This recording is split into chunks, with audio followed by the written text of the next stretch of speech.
बाल्यावस्था से एक साधक साधु संग करता था। माता पिता के कहने से ब्याह हुआ, रोज गुरु जी के पास जाता था। अब ब्याह हुआ तो नया मित्र मिला, और इनका सबसे बड़ा जादू होता है वचन, मुस्कुराहट, नेत्र की चांचल्यता। देखो, हमारा नियम था हम रोज गुरु जी के दर्शन करने जाते, तो हम तुम्हारे बिना जी नहीं सकती। लगा उसको ऐसा, महीनों हो गए गुरु जी के पास नहीं गए। तो संतों का होता है जैसे आप रोज दृष्टि में आओ तो अपनापन से होता, वो कहां गए आज दिखाई नहीं दे। अहोभाग्य मानो यदि आपका ऐसा चिंतन हो, श्यामा श्याम के चिंतन में आपका चिंतन हो गया, बहुत बड़ी बात। यही संतों से प्रार्थना, कभी निज दास की तरह चिंतन कर लेना। गांव वालों से पूछा, वो आता नहीं। अरे बोले उसका ब्याह हो गया। तो ब्याह हो गया तो कोई नई बात थोड़ी, विश्व में सबका ब्याह होता है जो गृहस्थी में होते हैं। जाके कहना कि तुम्हारे गुरु जी याद कर रहे हैं। जब कहा तब पत्नी से बस अभी आया और गया। यार तुम आए नहीं बहुत समय से। महाराज जी ब्याह हो गया है। लो 10-5 दिन ब्याह किया, तो महीनों हो गए तुम आए नहीं। महाराज जी वो बहुत प्यार करती, कहती मैं आपके बिना जी नहीं सकती। हाँ, पति पत्नी का भाव तो ऐसा ही होता है, लेकिन ऐसा नहीं बच्चा, सब जी सकते हैं, सब जी सकते हैं। तो उनका गुरु जी आज तक आपकी सब बात मानी, ये बात नहीं मानेंगे। वो कह रही आपके बिना नहीं जी सकते, तुम हमारी जिंदगी हो, तुम हमारी श्वासें हो, तुम नहीं तो हम नहीं। बोले नहीं बेटा, ऐसी बात तो नहीं है। बोले गुरुजी हमें अब आपकी बात पर अविश्वास होता है। हाँ, माया का जाल ऐसा ही कि गुरु की बात पर अविश्वास होगा और माया की बात पर विश्वास होगा। तुम्हें आसन का ज्ञान है जो हमने कराया? बोले हाँ है। तो हम एक प्राणायाम पद्धति बताते हैं जो 15 दिन में अभ्यास में आ जाएगी हमारे प्रभाव से। 5 मिनट 10 मिनट के लिए हम तुम्हें बिल्कुल प्राणों को स्तब्ध करने की क्रिया बता देंगे। ये पूज्य पादुड़िया बाबा में थी। ऐसे बैठ गए तो डॉक्टरों से जांच करा लो, प्राण है ही नहीं। नेत्र ज्यों के त्यों खुले जैसे मृत शरीर के नेत्र, कहीं भी नाड़ी धड़कती नहीं मिलेगी, न दिल, समाधि में स्थित। और वो संकल्पित होती कि 8 घंटा 10 घंटा, इसके बाद वो अपने आप प्राण धड़कने लगेंगे, नाड़ी चलने लगेगी। उन्होंने 5-10 मिनट के लिए, केवल इतने के लिए, और हमारे प्रताप से तुम्हारी श्रवणेंद्री सब सुनती रहेगी। 15 दिन आओ, आ जाएंगे गुरु जी। अब 15 दिन जब रोज जाने की बात हुई तो वहां रोना पीटना। उन्होंने कहा बस 15 दिन की बात है, गुरु जी की सेवा की बात है, 15 दिन में, फिर इसके बाद हम कभी नहीं जाएंगे। चलो भाई धीरे से।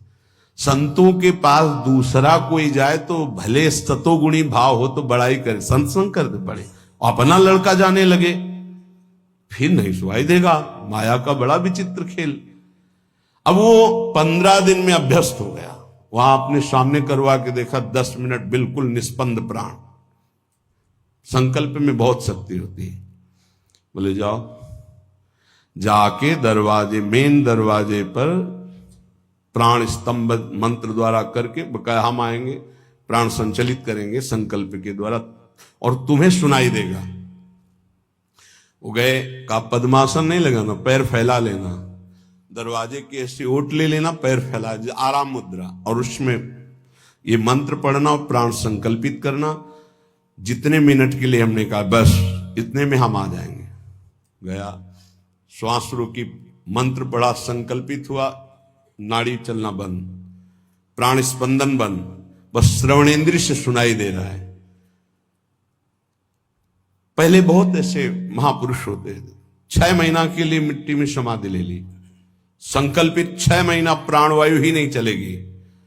6 महीने के बाद जो समय बताया ठीक उसी समय खोल दो, खोल दिया, पीला शरीर हो गया, सब मरे नहीं, फिर प्रकट हो। ऐसे बहुत से गंगा किनारे सिद्धों के दर्शन किए। नकल नहीं करनी चाहिए, नहीं वही मर जाओगे, स्थिति होनी चाहिए। हाँ, अब वो हाहाकार मच गया।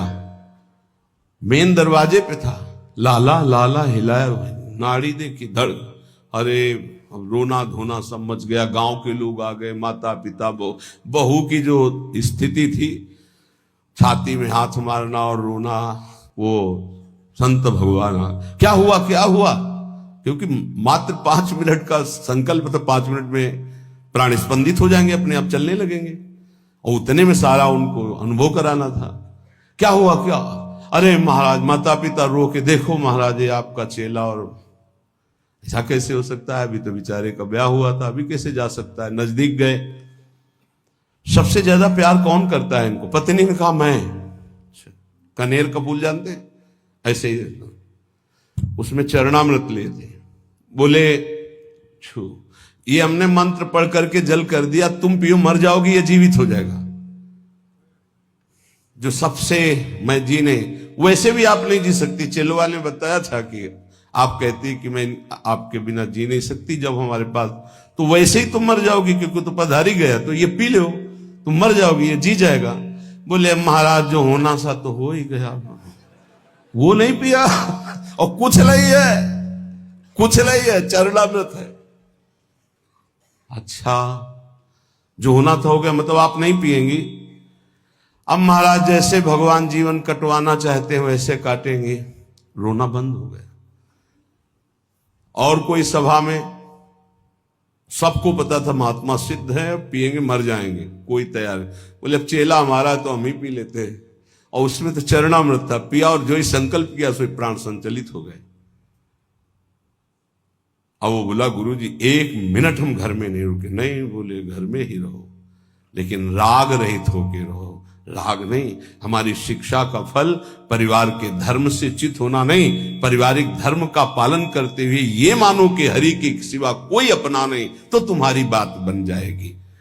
कह रहे घर की नारी बहुत ही प्यारी, तिन में नाही दोई, जीवत कहत मैं साथ चलूंगी, दर्पण लागी। हम उस कमरे में नहीं जाएंगे। क्यों? आप तो कहती थी आपके बिना जी नहीं सकते, तो जो आप थे उनसे परिचय नहीं था, शरीर से था, तो शरीर अब उस कमरे में नहीं जाएंगे। कौन तुम्हारा है?